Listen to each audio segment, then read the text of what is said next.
So how to open a Santander bank account online? So to apply for a Santander bank account online, the first thing you're going to want to do is you're going to want to download the Santander banking app. So I'll leave a link below in the description to download Santander for both iPhone and Android. But once you've downloaded the Santander banking app, it should bring you to this page here.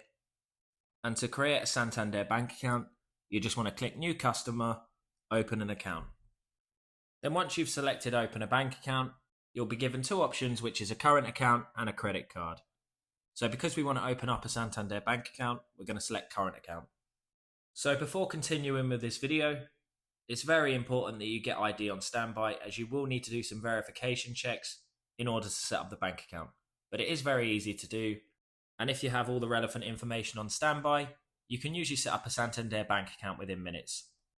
So if you're ready, you can go ahead and press apply for a current account right here. And then for the next step, you'll just need to select yes and no to the relevant questions. And then follow through with continue. Then after that, you'll just need to enter your first name and email address. And then after that, you'll then need to head over to your email address and accept the confirmation email that they sent over. And then once you've accepted Santander's confirmation on email, you can then go ahead and press continue again. Then next up, you'll be prompted with what type of account you want.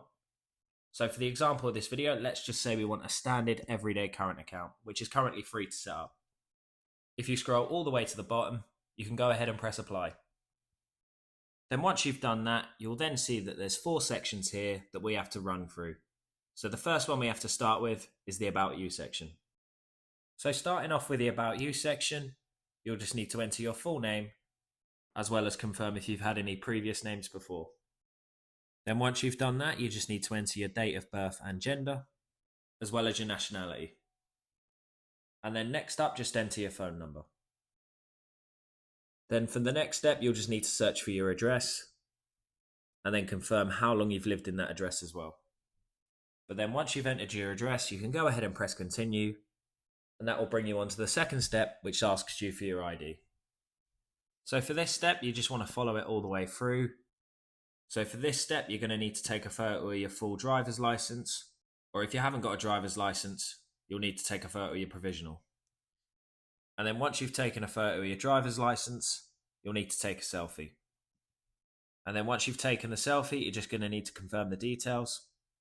And if that's all correct, it'll pull you through to the next step, which is about your employment status. So for this step, you just need to list your employment status. So that can be anything from employed, self-employed, or unemployed. But you'll just need to fill this section out, listing the business you work for. And then once you've done that, you'll just need to enter your income. Then once you've entered your income, you're just going to need to list your outgoings. Again, this is just the best estimate. And then once you've listed your outgoings, you just need to list if anyone financially depends on you. But then once you've done all that, you can then move on to the last section, which will just ask you about what you intend to use your account for. So for this section, it just asks you to confirm what you intend to use your account for, whether if you're intending to use it as a primary bank account or just as a secondary.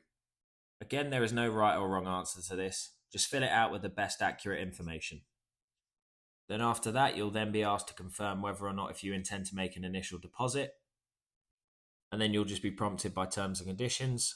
So give that a read, and if you're happy to agree, click agree. And then if you don't wish to be contacted by Santander, you can go ahead and list it here. And then once you've pulled through to the next slide, your new sort code and account number will be displayed right here. So the good news now is you now have a Santander bank account. So for the next slide, it will then just list some more terms and conditions. And if you're happy to accept them, you can go ahead and press accept. Then next up, you'll just be asked to confirm your phone number, to which Santander will send you a one-time passcode. So you'll just want to go ahead and enter that here. Then once you've done that, you might need to go through a couple more slides. But once you've done that, you should be given this hello message here.